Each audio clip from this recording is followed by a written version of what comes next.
Bismillahirrahmanirrahim. Assalamualaikum warahmatullahi wabarakatuh.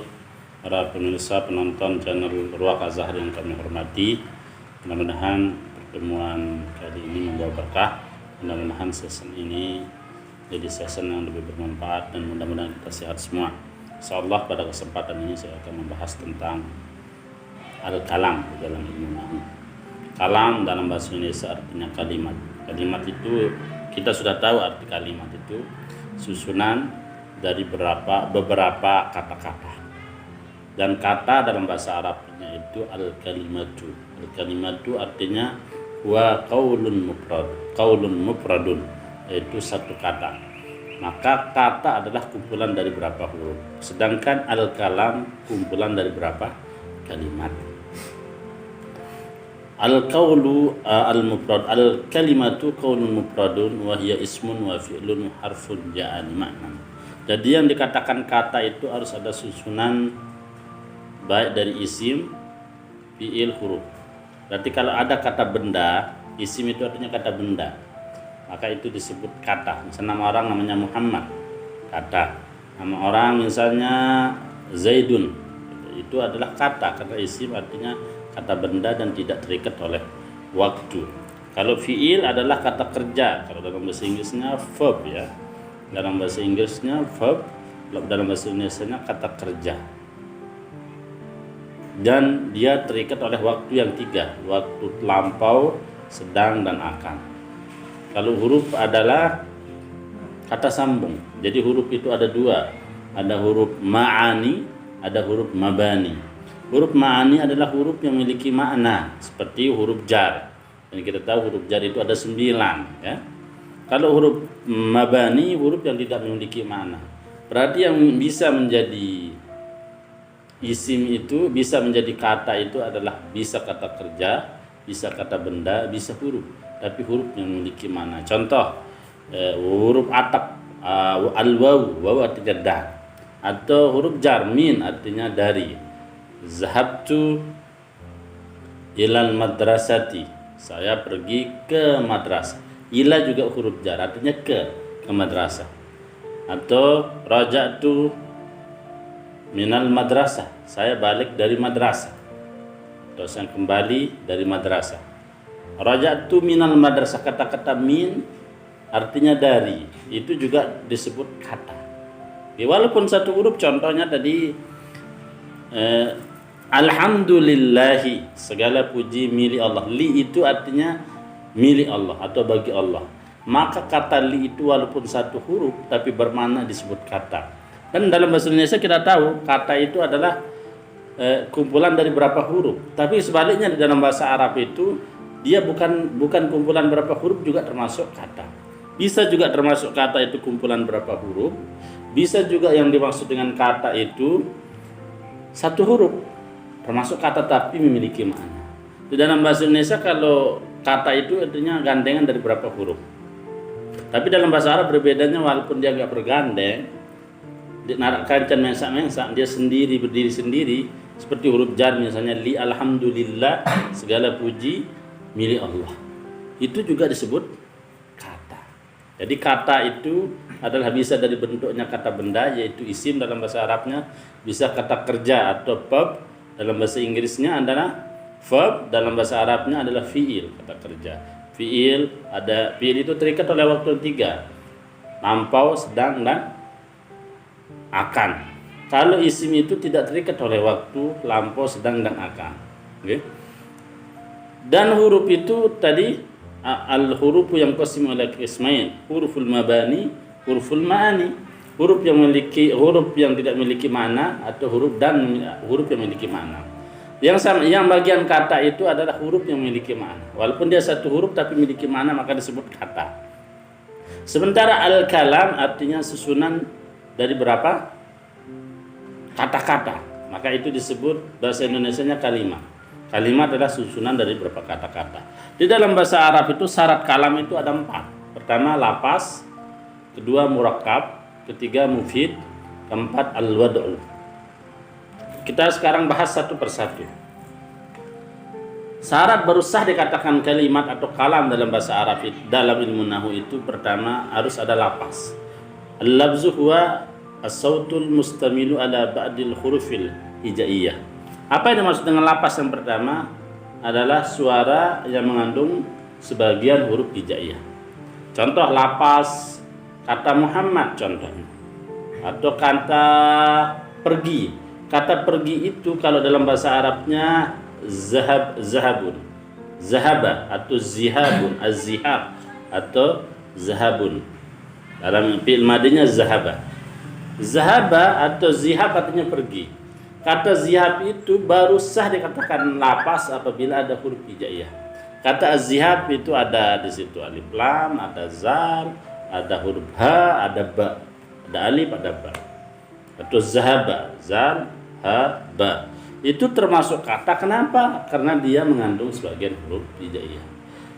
Pertama dia ada huruf hijaiyahnya. Kedua baru sah dikatakan lapas apabila diucapkan.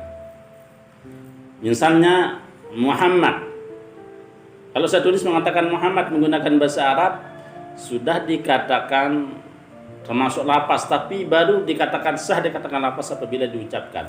Berarti ada dua syarat. Pertama dia mengandung sebagian huruf hijaiyah. Kalau huruf bahasa Inggris tidak sah. Kalau huruf bahasa Indonesia tidak sah dikatakan lapas.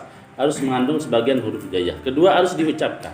Walaupun saya tulis pakai bahasa Arab mengatakan Muhammad atau zahaba atau az-zihab atau zahabun, tidak sah dikatakan lapas kalau tidak diucapkan. Yang kedua baru sah dikatakan kalam apabila syarat yang kedua itu al-murakkab. Apa yang dimaksud murakkab? Ma tarakkaba min kalimataini fa aktsar. Apa yang tersusun dari dua kata atau lebih. Contohnya, saya pergi ke madrasah, itu tiga kata. Muhammad berdiri, itu dua kata, maka itu termasuk murakkab. Muhammad berdiri, tapi harus menggunakan bahasa Arab. Muhammadun qaimun. Saya pergi ke madrasah. Ana azhabu ilal madrasati. Ana satu kata, azhabu saya pergi, ila tiga kata, al madrasati empat kata. Ana azhabu ilal madrasati. Saya pergi ke madrasah. Maka itu termasuk murakkab karena dia tersusun dari dua kata atau lebih. Yang kita tahu Pak minimal yang dinamakan murakkab itu dua kata. Muhammad berdiri, Zaid berdiri, Zainab makan. Itu termasuk murakkab. Tapi dengan syarat pertama harus diucapkan dan harus menggunakan bahasa Arab. Tidak sah juga dikatakan murakkab kalau dia tidak menggunakan bahasa Arab. Berarti syarat pertama tadi lapas, kedua murakkab. Selain dia menggunakan bahasa Arab harus tersusun. Ketiga, mufid. Mufid artinya bahasa Indonesianya berfaedah. Kalau menurut bahasa artinya berfaedah. Sedangkan menurut istilah al-mufidu huwa ma apada ifadatan tammatan, ma apada ifadatan tammatan yahsunus sukutu al-mutakallimina 'alaiha. Apa yang memberikan makna yang sempurna sehingga lebih baik diam daripada berbicara. Maksudnya begini. Yang ketiga itu kalimat itu harus dipahami. Baru sah dikatakan kalam.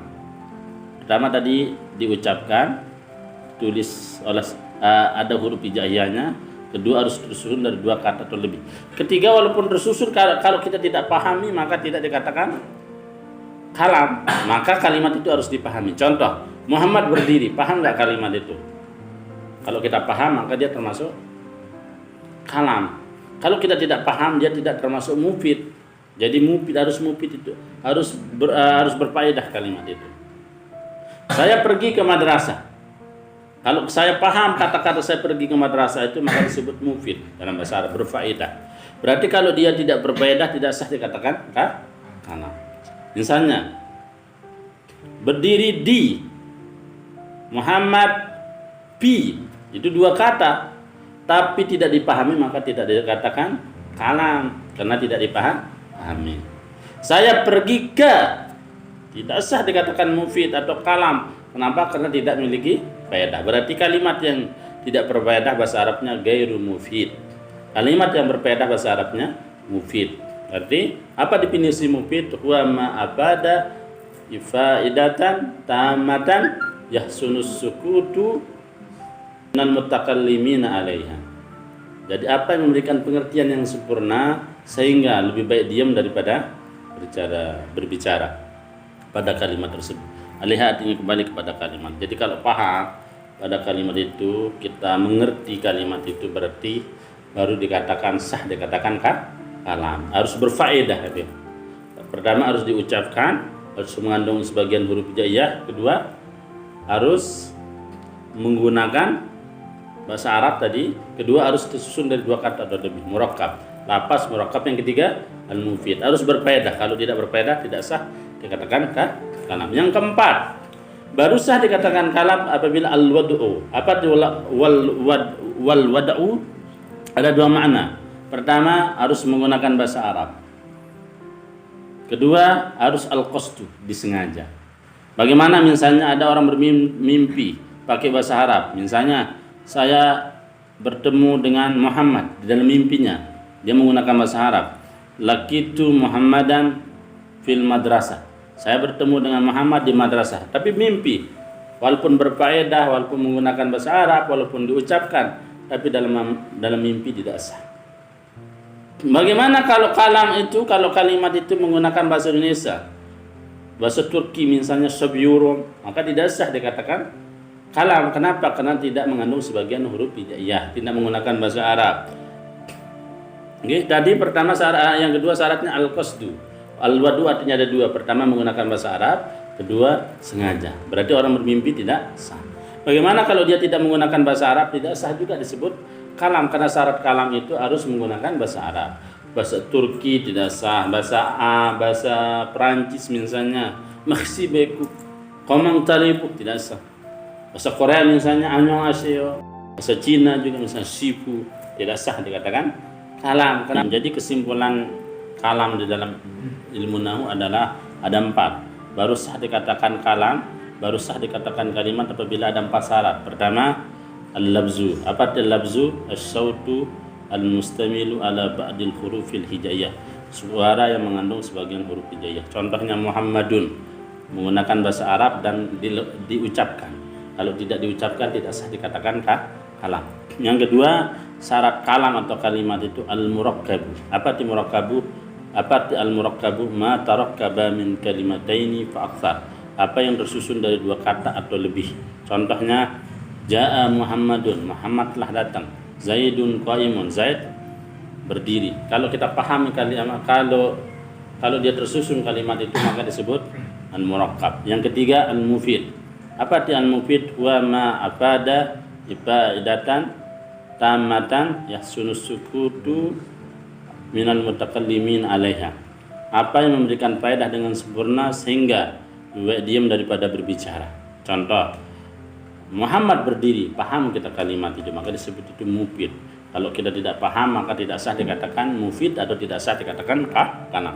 Kalau tidak mufid namanya ghairu mufid. Contohnya yang tidak bermakna, tidak kita pahami. Muhammad pergi ke, berarti bukan termasuk kalam walaupun tersusun dari 2 kalimat. Yang terakhir, syarat kalam itu adalah al-wad'u. Al-wad'u itu ada 2 bagian. Pertama, al-wad'u bisa berarti bahasa Arab, al-lughatul arabiyyah, isti'malul lughatil arabiyyah.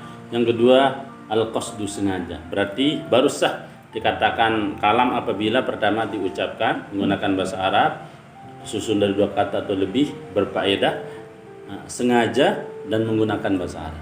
Kalau tidak sengaja tentu tidak sah kalimat. Mungkin sekedar ini bisa sampaikan, dan apa yang saya sampaikan bermanfaat bagi kita semua. Wallahul muwaffiq wal hadi ila sabilir rasyad. Assalamualaikum warahmatullahi wabarakatuh.